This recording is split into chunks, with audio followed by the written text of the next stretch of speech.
like me and my lift? Please tell me by writing a short review of the show in iTunes and leaving me some gold stars. It helps others to find their way here too. I like gold stars. Can I have lots? Pretty please? Leave me stars and reviews at itunes.victoriaslift.com.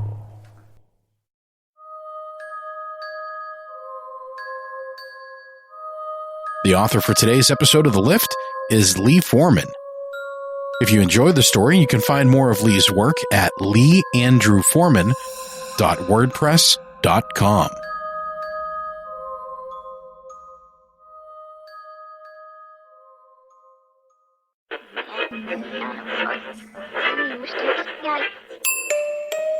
Do you hear me?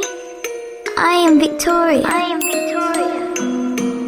Once upon a time, there was a place that became lost. It is a place where story and substance combine, where the reality of story shapes thoughts, where fantasy becomes tangible. This is that place.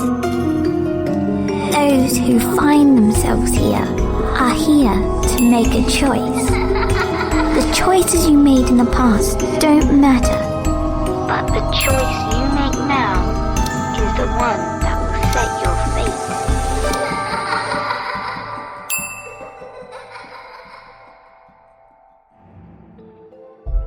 The dimly lit alley, rank with the stench of refuse, lie between Sunny and freedom. Leather briefcase full of money in hand, his shoes cut through the low fog, their soles slapping against the wet pavement. He pants in spite of the fetid odor steaming from the dumpsters flanking the brick walls on both sides of him. Trash. That's all I ever was to him, he thinks. I don't give a shit if he is my brother. Big shot bank manager. Never gave me a dime. Serves him right. A familiar man's voice yells from behind. There he is! He looks back to a gang of 3 running toward him. Ralph, Pete, and Mo, his deceived and unpaid associates. Get him! Sonny runs, hoping he won't be shot in the back. He reaches for the pistol in his coat pocket as he exits the narrow alley and out into an unfamiliar neighborhood. Eyes dart back and forth, searching for a place to hide. A tall stone building stands out from the rest of the structures lining the old avenue, its face stern and hard, its expression permanent, as if it would be there long after the contemporary buildings crumbled into urban decay. No lights shine in any of the windows, but a small lamp hangs over the entrance, swinging side to side. He makes his way to the front door and slips inside. The moment he passes the threshold, unease falls over him, like dust settling to the floor of an unused room. Footsteps outside catch his attention, and he ducks behind an old couch in the middle of the lobby. His pursuers run past the building, don't even look in, but he dares not move until he can be sure they aren't coming back. The screeching of rusted metal from behind sends a jolt through his nerves, and he turns to face elevator doors opening. A light flickers on and off inside. In the middle of the floor sits a small music box on a bright red carpet. It invokes a curiosity in him he hasn't felt since he was a boy. For a moment, he feels the warmth of childhood nostalgia, a sample of sweet joy from a time before life threw him into a world of filth and bitter corruption. He steps inside, unable to resist the inquisitive impulse. The doors slam shut behind him, like the bars of a prison cell. He looks for the controls to open them, but no buttons or levers can be found.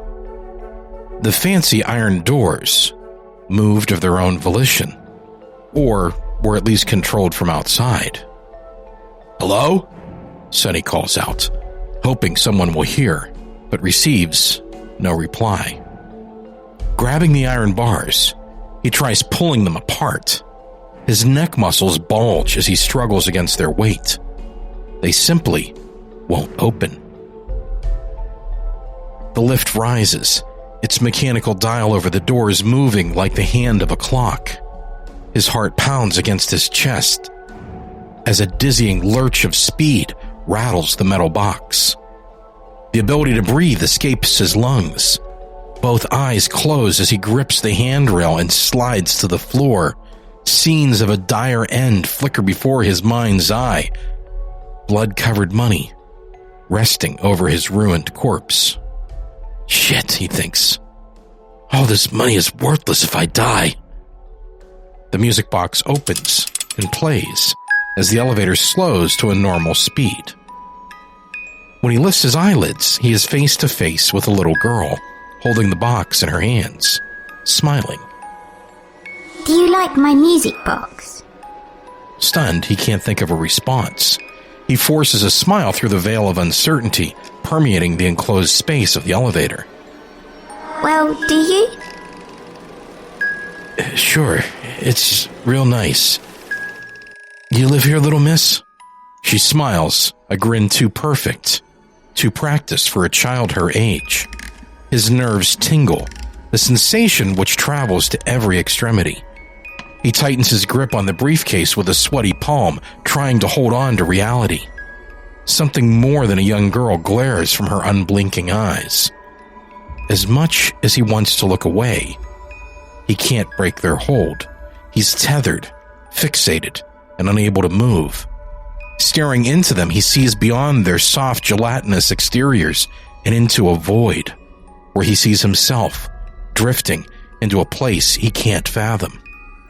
He's never been more terrified of anyone, not even his former pals chasing him with murderous intentions. Sonny pulls himself up, wanting desperately to distance himself from this odd little girl. Where's this lift going? To the 7th floor, of course. Is that where you live? He asks in spite of the fact he didn't imagine anyone could live in the building. No, silly. That's where you're going. The elevator halts, nearly pitching Sonny off his feet. The doors open to a long, dark hallway. Here's your stop. The girl says, giggling. In spite of the blatant oddity of his experience, he has no intention of going back outside and eating a bullet, so he goes along with whatever the hell he has walked into. He steps out of the lift and feels the squish of wet carpet. No surprise there, he thinks. Must be leaking in 100 places. The scent of mildew rises from the fabric to assault his nose, but it was an improvement from the stench of the alley he'd been through. He tries to calm his panicked breaths and makes his way down the dimly lit corridor with no particular destination in mind. Why not just hide here until morning? Then I'm a free man, and a living one at that. Behind him, the elevator doors close with the grinding of rusted gears, leaving him alone in the mysterious hall. Dim lights flicker sporadically as he walks into the unknown of the building. Looking back, he finds that darkness has swallowed the elevator. He pulls the briefcase close to his chest with both arms, cradling his money as one would an infant. Turning forward, he can't see in either direction, and for a moment, he forgets from which way he came. No identifying markers exist in the hall, only cracked plaster walls with bone-like lath showing through the holes time had eaten away. A green light bursts into existence at the far end of the concourse. It dances like fire. A silhouette appears and casts a narrow shadow along the floor, bearing a resemblance to the girl in the elevator. The figure melts away, and the green flame dies with it. A door opens somewhere down the corridor with the sound of unoiled hinges. He inches his way toward the sound, placing his hand on his gun, an instinctual motion learned from his years on the streets. He finds a plain white door leading into a small, perfectly square room. There, he finds Harry sitting on an old wood chair with his hands folded on his laps. Harry, what are you doing here? Harry lifts his head slightly, eyes angled up behind his thick, wrinkled brow. You betrayed me. What? Sonny inches back, creating a gap between them. You could have asked for the money, Harry says, his eyes never blinking, never straying from his brother. You'd never give me a cent. I know you. You're a stingy, penny-pinching bastard. Why would you send your own brother to prison? Your own flesh and blood? How do you know? It was a perfect setup. I know. Harry grins and nods his head. Look, I'm sorry. I really am, but I gotta do what I gotta do, understand? You could bring the money back. I have a wife and children, your sister-in-law, your niece and nephew. Do you think about what would happen to them? Don't try to put a guilt trip on me. What's done is done. Harry stands, monstrously taller than Sonny remembers. The notches etched into the kitchen doorframe of their childhood home had always been even. He smiles, revealing a mouth full of blackened, rotten teeth. His eyes, red and sinister, dart feverishly like those of a cornered animal. Sonny backs away, wildly grabbing the air behind him in search of the door. When his fingertips make contact, he swings it open and dashes out of the room into the darkness of the hallway. A tumultuous crash of splintering wood comes from behind, and Sonny looks back to see that Harry has smashed the door on his way out. His hulking form stands in the hall, a red glow emanating from the room. It bathes his side in fiery light, casting an appallingly larger shadow on the wall. Sonny runs. A vicious growl sounds, reverberating in the walls, vibrating in his chest. The sound of a beast, like none he'd ever heard. Every synapse in his brain tells him to get away from Harry and that otherworldly crimson light. He yells into the shroud of dark ahead, unsure if he expects an answer. What the hell is going on? How do I get out of this place? The hallway ends with a door, and in his panic, Sonny slams head first into it. He clambers for the handle, gets a grip on it, but hesitates. The elevator's in the opposite direction. I'm going further in, not out. He considers the idea. The unknown is ahead, something monstrous behind. My only choice is to move forward. He enters a luxurious room, which doesn't belong in the dilapidated building. A silver chandelier hangs from the ceiling, every candle on its intricate design aflame. Gold trim lines the walls, and a red carpet, much like the one in the elevator, blankets the floor in soft fabric. In the center of the room stands Harry, holding the little girl's music box. What's going on here? Sonny asks. Look at this music box, Harry replies. Where did you get that? Harry muses over the wooden box, turning it in his hands, inspecting it. He rubs his fingers along the surface, feels the corners and edges. Do you think it was special? Sonny only stares. The music box. Do you think it was special to that little girl? I don't know, Sonny says. What does it matter? What are you doing here? It matters. It matters because I betrayed someone to get it. Don't you think that's wrong? The backs of Sonny's eyes pulsate, his mind burning with rage. He curls his hands into fists and breathes copiously. You think you're some kind of fucking choir boy, don't you? You stand tall with your shit morals and look down on me for what I do. Maybe if you were in the same situation, you'd get it. But you don't, and you never will. Insult me again, and I'll beat the shit out of you like I did when we were kids. Harry only smiles. There are other ways to make a living. I was a bank manager before you decided to steal the money and place the blame on me. Yeah, well, maybe none of those other things worked out for me. You don't think I tried? Why don't you just turn yourself in? You don't want your poor little niece and nephew to suffer, do you? Sonny lifts his gun. Don't make me do this, Harry. Asshole or not, you are my brother. You'd shoot your own brother? Harry furrows his brow and shakes his head back and forth. That's no way to treat family. No way at all. I'm not going to prison. The word's final. And by a half-conscious, half-subconscious action, Sonny pulls the trigger. The shot deafens him in the small room as he watches the spot of blood grow on his sibling's shirt. Harry stumbles back and slides to the floor, leaving a smear of red on the white wall as he goes down. Sonny watches, heart pounding in his ears, the only thing he can hear. He looks at the gun in his hand. For a moment, unsure whether he actually pulled the trigger or not. A conflict grows inside, which he hasn't encountered for a long time. His conscience tugs at his bowels, threatening to pull them asunder.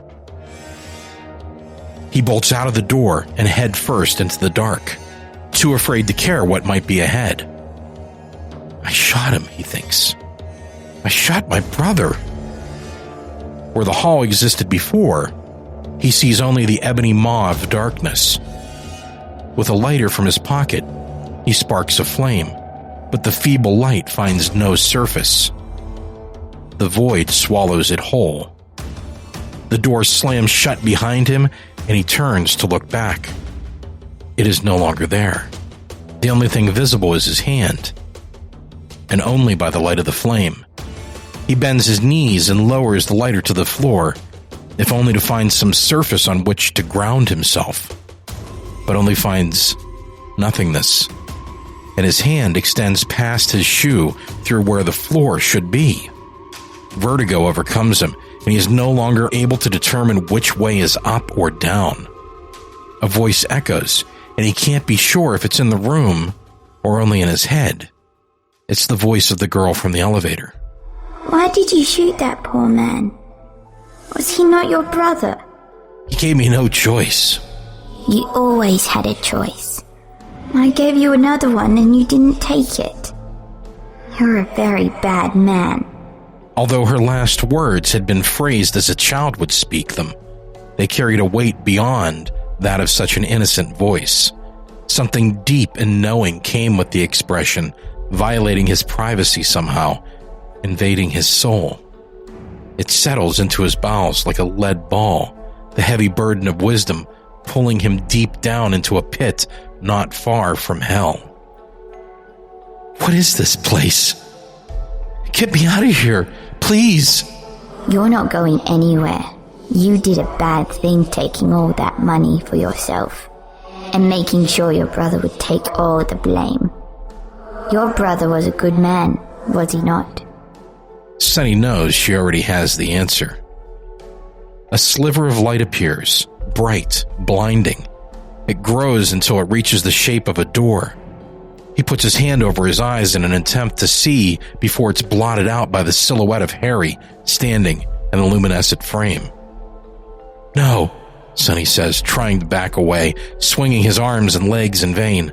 No, it can't be. I shot you. You're dead. Harry, blood still flowing from his wound, smiles and shakes a finger at him. No, Sonny, I'm not. Harry's form towers over him, his glowing red eyes blazing.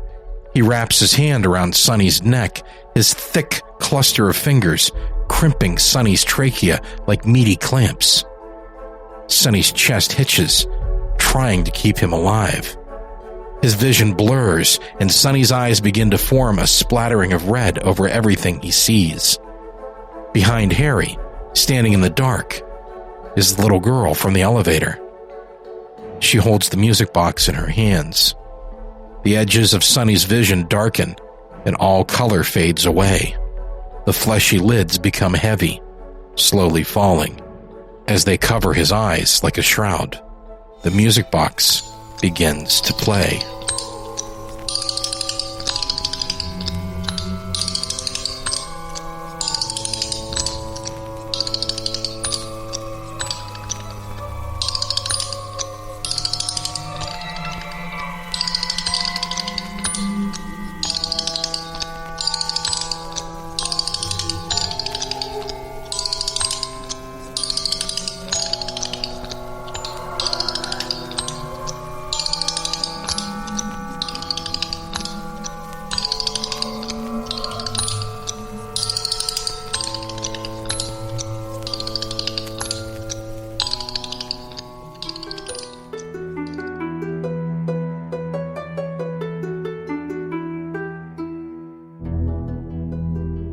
thank you for listening to this episode of The Lift. Today's episode featured a story by Lee Foreman, The Exchange. If you'd like more information about Lee and his work, please visit leeandrewforeman.wordpress.com and follow him on Twitter @LeeAndrewForeman. Artwork for today's show was created by Stephen Matiko. If you'd like more information on Steve and his work, please visit wideeyedotter.com and follow him on Twitter @S_Matiko. Please help others find our little lost place. Share the show and help us grow. It's easy to retweet, repost, and share the show. The best support you can give us is to rate us in iTunes. You can find us there at itunes.victoriaslift.com. Follow us on Twitter @VictoriasLift and find us on Facebook at facebook.com/VictoriasLift. Don't miss the next episode. Subscribe to the show in Stitcher, TuneIn Radio, iTunes, and coming soon to Google Play. This show's feed is feeds.feedburner.com/VictoriasLift. All works read in this audio recording and associated music and artwork are copyright of their respective creators and may not be used in any form without their permission. Dramatic reading performed by Daniel Foytek. That's me. The voice of Victoria Bigglesworth Hayes was performed by Amber Collins. The Lift opening theme music was composed and recorded by Kimberly Henninger and Sean Park of Cathedral Sounds, cathedralsounds.org. The Lift closing theme music was composed and recorded by Nico Vitazze of We Talk of Dreams, wetalkofdreams.com. And Nico is now the official music director for The Lift, which means that he will be in charge of coordinating all the music and scoring with all the various composers that we work with. So looking forward to that. For information on the incidental music in this episode, please visit the show notes at victoriaslift.com. You can find all the titles and credits there. The Lift is a Ninth Story Studios production, ninthstory.com. Creator and producer, Daniel Foytek. Executive producer and co-creator, Cynthia Lohman. Music director, Nico Vitazze. Full show notes with links and artwork can be found at victoriaslift.com, S1E8.